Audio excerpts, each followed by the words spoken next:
Hello friends, ನಮಸ್ತೆ. ನಾವು ಇವತ್ತು ಮನೆಯವರೆಲ್ಲ ಡಿಸೈಡ್ ಮಾಡಿ ಪ್ರಯಾಗ್ರಾಜ್ಗೆ ಹೋಗೋಣ ಅಂತ ರೆಡಿಯಾಗಿದ್ದೀವಿ. ಪ್ರಯಾಗ್ರಾಜ್ಗೆ ಹೋಗೋಕ್ಕೂ ಮೊದಲೇ ಮನೆಯಲ್ಲಿ ನಮ್ಮ ಪ್ರೀತಿ ಪಾತ್ರವಾದ ಚಿಂಟು ಇದೆ. ಆ ಚಿಂಟುಗೆ ಊಟ ಗೀಟ ಏನಿದೆ ಅದನ್ನೆಲ್ಲ ತರಿಸಿ ಅದನ್ನು ನೋಡ್ಕೊಳ್ಳೋದಕ್ಕೆ ಒಬ್ಬರಿಗೆ ಹೇಳಿ ಹೊರಡ್ತಾ ಇದ್ದೀವಿ. ಹೋಗೋಕ್ಕೂ ದೇವರ ಆಶೀರ್ವಾದ ತಗೊಂಡು ನಮ್ಮ ಪಯಣವನ್ನು ಶುರು ಮಾಡ್ತಾ ಇದ್ದೀವಿ. ನಮ್ಮ ಚಿಂಟುಗೆ ಗೊತ್ತಾಗಿತ್ತು ಆ್ಯಕ್ಚುಲಿ ನಾವೆಲ್ಲ ಹೋಗ್ತೀವಿ ಅಂತ. ಅದು ನಮ್ಮನ್ನೇ ನೋಡ್ತಾ ಇತ್ತು. ಯಾಕಂದರೆ ತುಂಬ ಸಲ ಹಿಂದೆ ಬಿಟ್ಟು ಹೋಗಿದ್ದೀವಿ. ಈಗಲೂ ಅದಕ್ಕೆ ಒಂದು 5-6 ಡೇಸ್ ರೆಸ್ಟ್. ಬನ್ನಿ ನಮ್ಮ ಪ್ರಯಾಣವನ್ನು ಶುರು ಮಾಡೋಣ.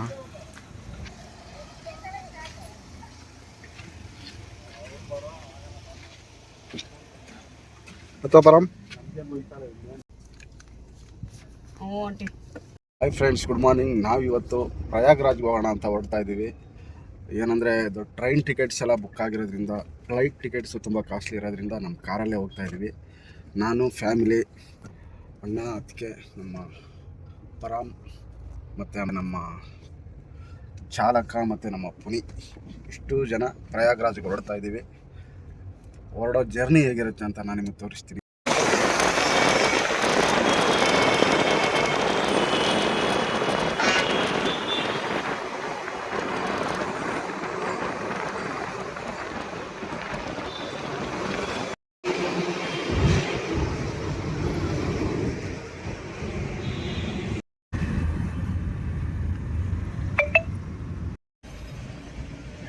ಪ್ರಯಾಣ ಶುರು ಮಾಡಿ ಜಸ್ಟ್ ಹಾಫ್ ಆನ್ ಅವರು ಆಗಿಲ್ಲ, ಇನ್ನು ಬೆಂಗಳೂರು ಕೂಡ ದಾಟಿಲ್ಲ. ಆವಾಗಲೇ ಪರಮ್ ಮಲ್ಕೊಂಡಿದ್ದಾನೆ.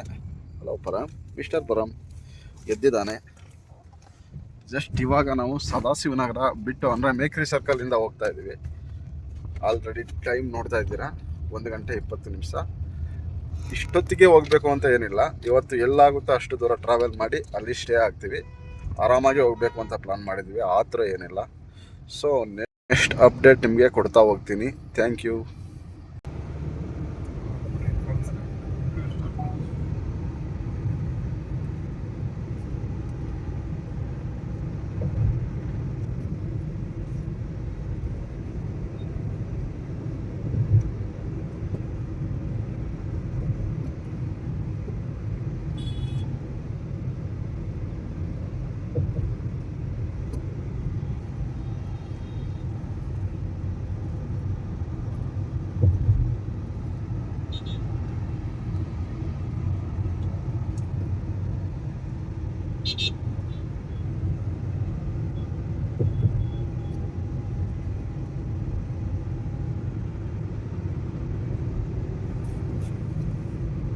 ನಾವಿವಾಗ ಹೆಬ್ಬಾಳ ಫ್ಲೈಓವರ್ ಮೇಲೆ ಹೋಗ್ತಾ ಇದ್ದೀವಿ. ಏರ್ಪೋರ್ಟ್ ರೋಡಲ್ಲಿ ನೋಡ್ತಾ ಇರ್ಬೋದು ನಮ್ಮ ಬೆಂಗಳೂರು ಎಷ್ಟು ಸೂಪರ್ ಆಗಿದೆ ಅಂತ. ಆ್ಯಕ್ಚುಲಿ ತುಂಬ ಜನ ನೋಡಿರ್ತೀರ ಈ ಪ್ಲೇಸ್ಗಳೆಲ್ಲ.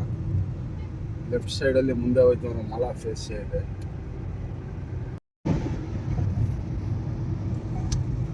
ನೋಡ್ತಾ ಇರ್ಬೋದು ತುಂಬ ಸಾಫ್ಟ್ವೇರ್ ಕಂಪ್ನಿಗಳು, ಈಗ ತಾನೇ ಹೊಸ್ದಾಗಿ ಓಪನ್ ಆಗಿರುವಂಥ ಮಾಲಾ ಫೇಸೇ ಇರ್ಬೋದು, ಎಲ್ಲ ತುಂಬ ಕಂಪ್ನಿಗಳೆಲ್ಲ ಎಲ್ಲ ಇರೋದು. ಮಧ್ಯಾಹ್ನ ಆಗಿದೆ, ಆದರೂ ಎಷ್ಟೊಂದು ವೆಹಿಕಲ್ಸ್ ಇದೆ ನೋಡಿ. ನೀವು ಸಿಕ್ಕಾಪಟ್ಟೆ ವೆಹಿಕಲ್ಸ್ ಇದೆ.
ಜಸ್ಟ್ ಇವಾಗ ನಾವು ದೇವನಹಳ್ಳಿಯಿಂದ ಮುಂದೆ ಹೋಗ್ತಾ ಇದ್ದೀವಿ.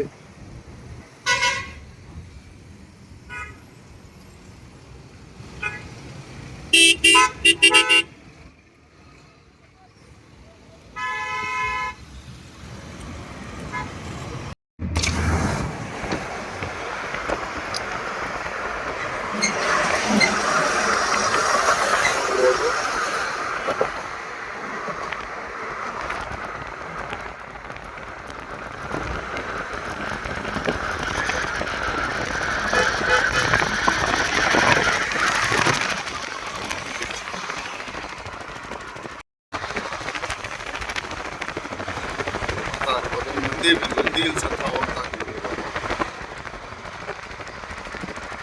ಸಾಯ್ತು ಬಂದರೆ ನಾವು ನೆಕ್ಸ್ಟ್ ಬಾಗೇಪಲ್ಲಿಯಿಂದ ಹಂಗೆ ಅನಂತಪುರ ಹೈದ್ರಾಬಾದ್ ಸ್ಟೇ ಆಗಬೇಕು ಅಂತ ಅಂದ್ಕೊಂಡಿದ್ದೀವಿ. ಗೊತ್ತಿಲ್ಲ ಎಷ್ಟೊತ್ತಿಗೆ ರೀಚ್ ಆಗ್ತೀವಿ ಅಷ್ಟೊತ್ತಿಗೆ ಹೋಗ್ತೀವಿ. ಆರಾಮಾಗಿ ಪ್ರಯಾಣ ಮಾಡಬೇಕು ಅಂತ ಅಂದ್ಕೊಂಡಿದ್ದೀವಿ. ಹಿಂಗೆ ದಾರಿ ಮಧ್ಯ ಹೊಟ್ಟೆ ಹಸಿತಾ ಇತ್ತು. ಯಾವುದೋ ಒಂದು ಹೋಟೆಲ್ಗೆ ಹಾಕಿದ್ವಿ, ಅನ್ನಪೂರ್ಣೇಶ್ವರಿ ಟಿಫನ್ ಸೆಂಟರ್ ಅಂತ. ಲೈಟಾಗಿ ಏನಾದರೂ ಹೊಟ್ಟೆಗೆ ತಿನ್ಕೊಂಡು ಹೋಗೋಣ ಅಂತ ಅಷ್ಟೇ ಆಯಿತು. ಇದರಿಂದ ಮತ್ತೆ ನಾವು ಟ್ರಾವೆಲ್ ಕಂಟಿನ್ಯೂ ಮಾಡ್ತಾ ಇದ್ದೀವಿ. ಸ್ವಲ್ಪ ಜನ ಮಾತ್ರ, ಒಂದಿಬ್ಬರು 3 ಜನ ಮಾತ್ರ ಊಟ ಮಾಡಿದ್ರು. ನಮ್ಮ ಅತ್ತಿಗೆ ಮನೆಯಲ್ಲಿ ವಾಂಗಿಬಾತ್ ಇತ್ತು. ಅವ್ರಿಗೆ ವಾಂಗಿಬಾತ್ ಅಂದರೆ ಸಿಕ್ಕಾಪಟ್ಟೆ ಇಷ್ಟ. ಅವ್ರು ನನಗೆ ಊಟ ಬೇಡ, ನಾನು ವಾಂಗಿಬಾತ್ ತಿಂತೀನಿ ಅಂದ್ಬಿಟ್ಟು ಡಬ್ಬ ಇಟ್ಕೊಂಡು ಕೂತಿದ್ದಾರೆ. ಒಂದಿಬ್ಬರು ಮಾತ್ರ ವಾಂಗಿಬಾತ್, ಮಿಕ್ಕಿದವರೆಲ್ಲ ಏನೋ ತಿಂದೆ ಪರಂ? ಅನ್ನ ಬೇಳೆ ಸಾರು. ಇವನು ಬೇಳೆ ಸಾಂಬಾರು ಅಂದ್ರೆ ಇಷ್ಟ, ಯಾವಾಗಲೂ ಬೇಳೆ ಸಾಂಬಾರು ಅಂತ ಇರ್ತಾನೆ ಅಷ್ಟೇ. ಮತ್ತೆ ಟ್ರಾವೆಲ್ ಕಂಟಿನ್ಯೂ ಆಗ್ತಾ ಇದೆ.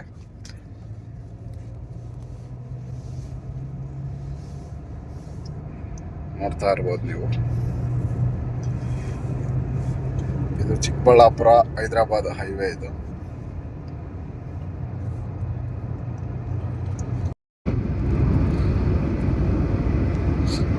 ಬಂಡೆ ಯಾವ ಥರ ಕೆತ್ತಿದ್ದಾರೆ, ಬಂಡೆಗಳು ಯಾವ ಥರ ಹೊಡೆದಿದ್ದಾರೆ ಅಂತ ನೋಡ್ಬೋದು ನೀವು ಅಲ್ಲಿ.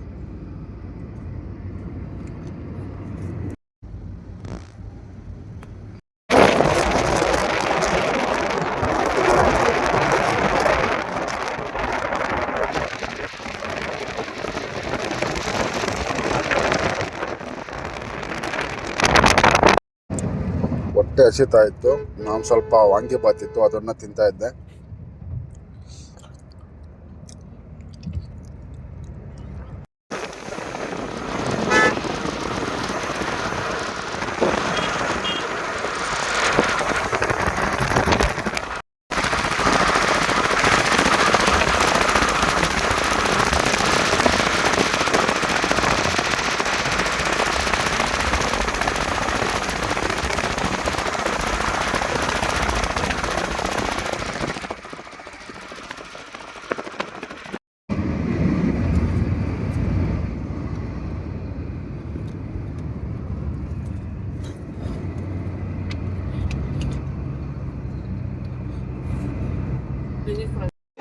ದಾರಿ ಮಧ್ಯ ನಮಗೆ ಆಂಧ್ರ ಪ್ರದೇಶ ಅನಿಸುತ್ತೆ, ಕಿಯಾ ಮ್ಯಾನುಫ್ಯಾಕ್ಚರಿಂಗ್ ಕಂಪ್ನಿ ನೋಡಿದ್ವಿ.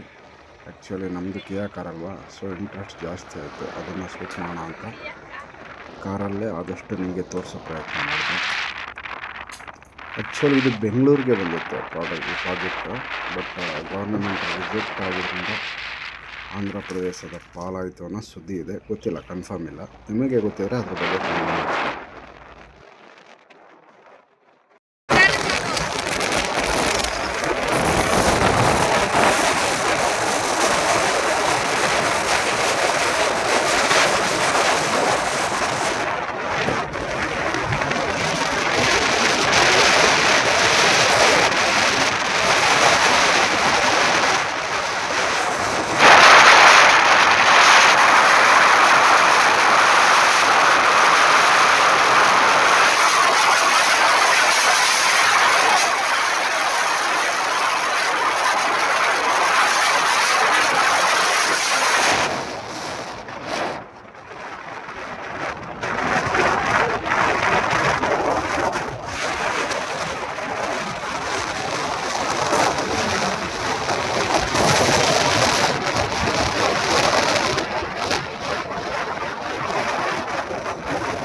ನಾವೆಲ್ಲೇ ಹೋಗ್ತಿದ್ರು ನಮ್ಮ ರಾಜ್ಯದ ಬಸ್ ಏನಾದ್ರು ನೋಡಿದ್ರೆ ನಮ್ಗಾಗೋ ಖುಷಿನೇ ಬೇರೆ.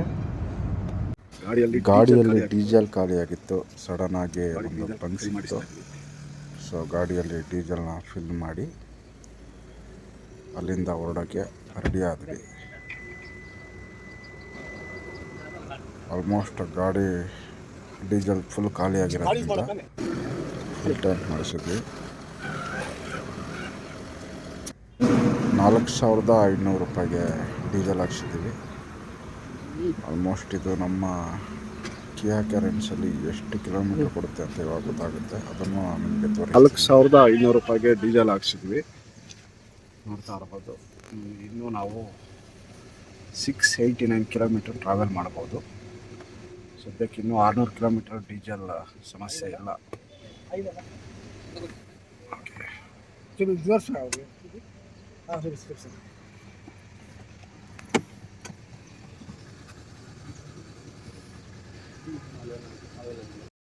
ಗಾಡಿ ಡೀಸೆಲ್ ಖಾಲಿಯಾಗಿರೋದ್ರಿಂದ ಪುನೀತ್ ತುಂಬ ಭಯ ಬಿದ್ದಿದ್ದ.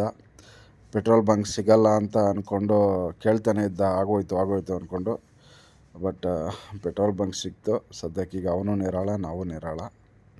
ಬನ್ನಿ ನಮ್ಮ ಪಯಣನ ಕಂಟಿನ್ಯೂ ಮಾಡೋಣ. ಫ್ರೆಂಡ್ಸ್, ಅನಂತಪುರ ಬಂದಿದ್ದೀವಿ. ಅನಂತಪುರ ಬಂದಮೇಲೆ ಏನೋ ಧರ್ಮಸ್ಥಳದ ಬುಕ್ ಅಂತೆ ಅಂಗಡಿಲಿ ಇಟ್ಬಿಟ್ಟು ಬಂದಿದ್ದಾರೆ ಬಾಗಿಲು ಹಾಕ್ಕೊಂಡು. ಈಗ ಎಮ್ಮಗೆ ಯೋಚನೆ ಆಗಿದೆ, ಮೇಳಕ್ಕೆ ಹೋಗೋದು ವಾಪಸ್ ಹೋಗೋದು ಅಂತ ಗೊತ್ತಿಲ್ಲ, ಏನು ನಿರ್ಧಾರ ತಗೋಬೇಕು ಅಂತ. ಧರ್ಮಸ್ಥಳ ಸಂಘದವ್ರು ಯಾರು ನೋಡ್ತಾ ಇದ್ರೆ ಕ್ಷಮಿಸ್ಬಿಡಿ.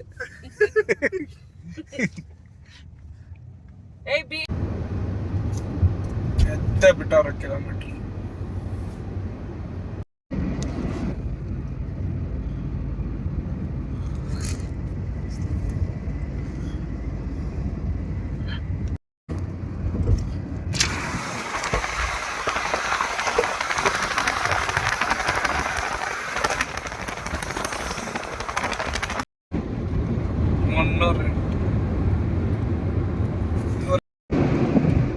ಲೆಫ್ಟ್ ಸೈಡು ಇದೆ ಬೇಕಾ ಏನೋ ಬರ್ತದೆ.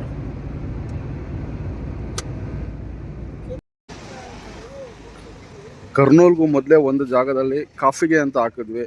ಸಿಕ್ಕಾಪಟ್ಟೆ ಟ್ರಾವೆಲ್ ಮಾಡಿ ಬೋರಿಂಗ್ ಹೊಡಿತಾ ಇತ್ತು, ಸ್ವಲ್ಪ ತಲೆ ನೋಯ್ತಾ ಇತ್ತು. ಮೈಂಡ್ ರಿಫ್ರೆಶ್ಗೋಸ್ಕರ ಕಾಫಿಗೆ ಅಂತ ಹಾಕಿದ್ವಿ.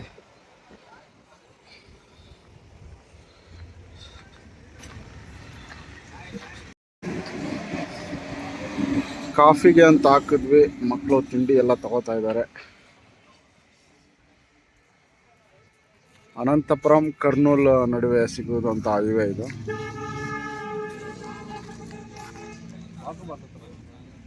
ಸಮೋಸ 20 ರೂಪಾಯಿಗೆ 3 ಇದು.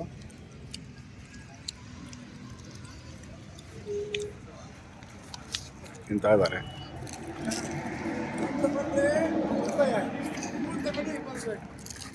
ಬಾ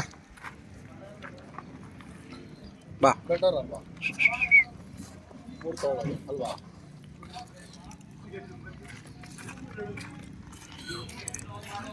ಬಿಸ್ಕೆಟ್ ಹಾಕಿದ್ದೆ ಅಷ್ಟೇ. ಪಾಪ ಈ ನಾಯಿ ಇಲ್ಲೇ ಕೂತ್ಕೊಂಡ್ಬಿಡ್ತು. ಅದಕ್ಕೆ ಹೇಳೋದು ಶ್ವಾನಗಳಿಗೆ ತುಂಬಾ ನಿಯತ್ತು ಜಾಸ್ತಿ ಅಂತ. ಟೀ ಆರ್ಡ್ರ್ ಮಾಡಿದ್ವಿ, ಬಂತು. ಟೇಸ್ಟ್ ನೋಡೋಣ ಹೇಗಿದೆ ಅಂತ.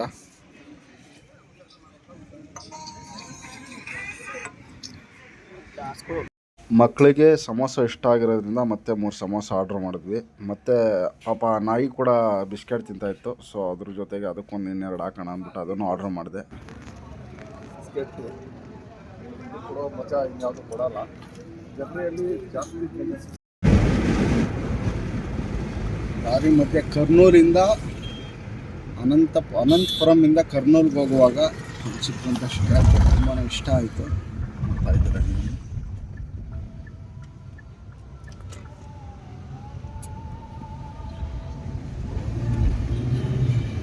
ಜೈ ಬಜರಂಗಿ.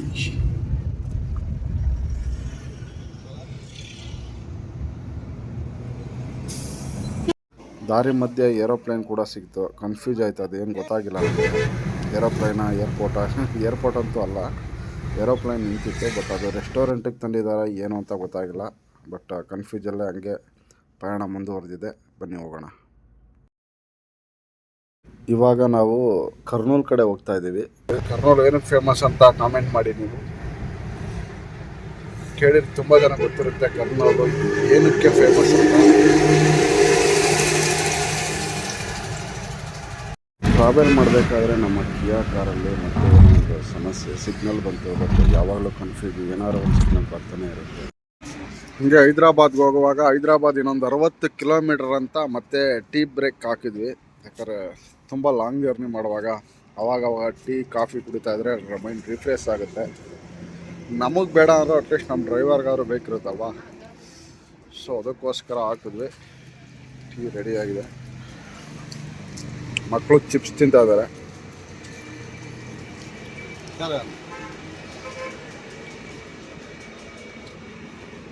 ಟೀ ಕುಡಿದು ಮತ್ತೆ ಹೈದ್ರಾಬಾದ್ ಕಡೆ ನಮ್ಮ ಪ್ರಯಾಣ ಮುಂದುವರಿಸಿದ್ವಿ. ಪ್ರಯಾಗ್ರಾಜ್ ಒಂದೇ ದಿನಕ್ಕೆ 2 ದಿನಕ್ಕೆ ಹೋಗುವಂಥ ಜರ್ನಿ ಅಲ್ಲ, ಯಾಕಂದರೆ ನಿಮಗೆ ಗೊತ್ತು ಮಿನಿಮಮ್ 300 to 500 ಕಿಲೋಮೀಟರ್ಸ್ ಹೋಗ್ಬೋದು ಅಷ್ಟೇ.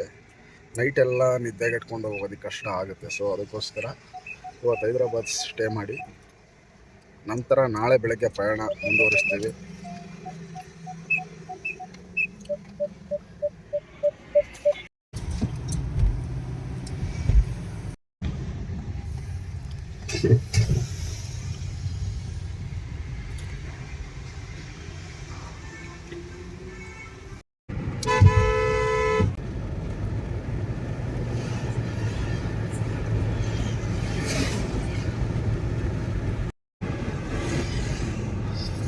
ಅಂತೂ ಇಂತೂ ನಾವು ಕೊನೆಗೆ ಹೈದ್ರಾಬಾದಿಗೆ ರೀಚ್ ಆಗಿದ್ದೀವಿ.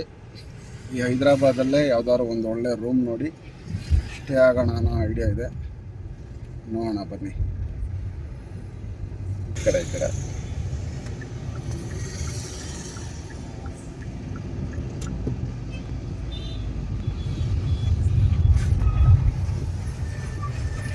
Nehru outer ring road, Nehru outer ring ರೋಡ್ಗೆ ಎಂಟ್ರಿ ಆಗಿದ್ದೀವಿ.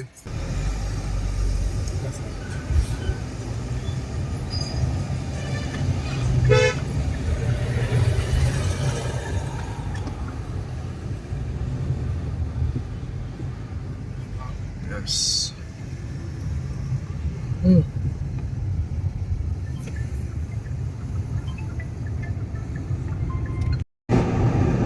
830. ಈಗ ನಾವು ಹೈದ್ರಾಬಾದ್ ಔಟರ್ ರಿಂಗ್ ರೋಡಲ್ಲಿ ಹೋಗ್ತಾ ಇದ್ದೀವಿ.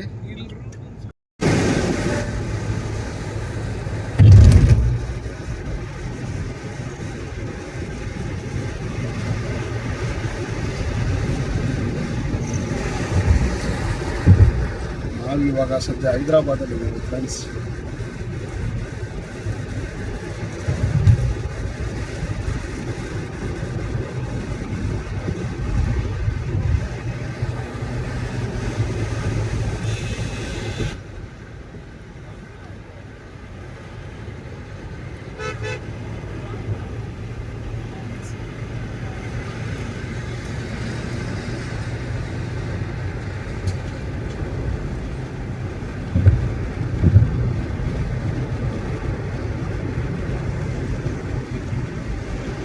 ನೀವು ನೋಡ್ಬೋದು ಫ್ರೆಂಡ್ಸ್, 4 ವೇ ಇದೆ ಒಂದು ಸೈಡೆ.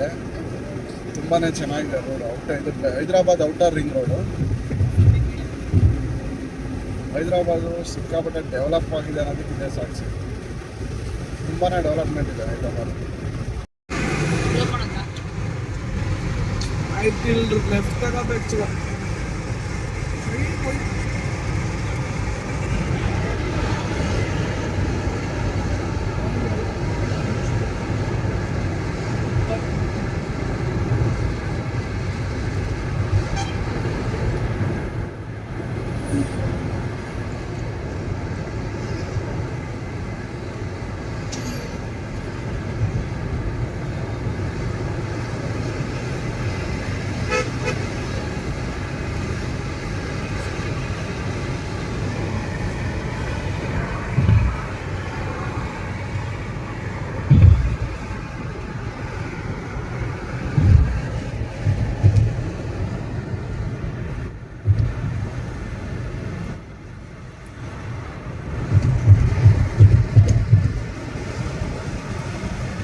ಜಲ್ದಿ ಮಾಡ್ಕೊಂಡ್ರೆ ಜಲ್ದಿ ಎದ್ದು ಹೋಗ್ಬೋದು ಬೆಳಿಗ್ಗೆ.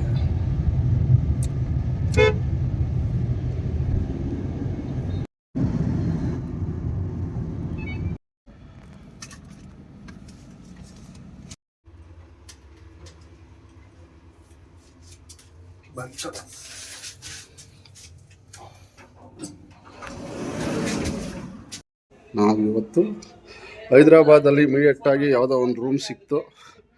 ಎಮರ್ಜೆನ್ಸಿಗೆ ಸಿಕ್ಕಿದ್ದೆ ಶಿವ ಅಂದ್ಬಿಟ್ಟು ಒಂದು ರೂಮ್ ಮಾಡಿದ್ದೀವಿ, ನೋಡ್ತಾ ಇದ್ದೀರಾ.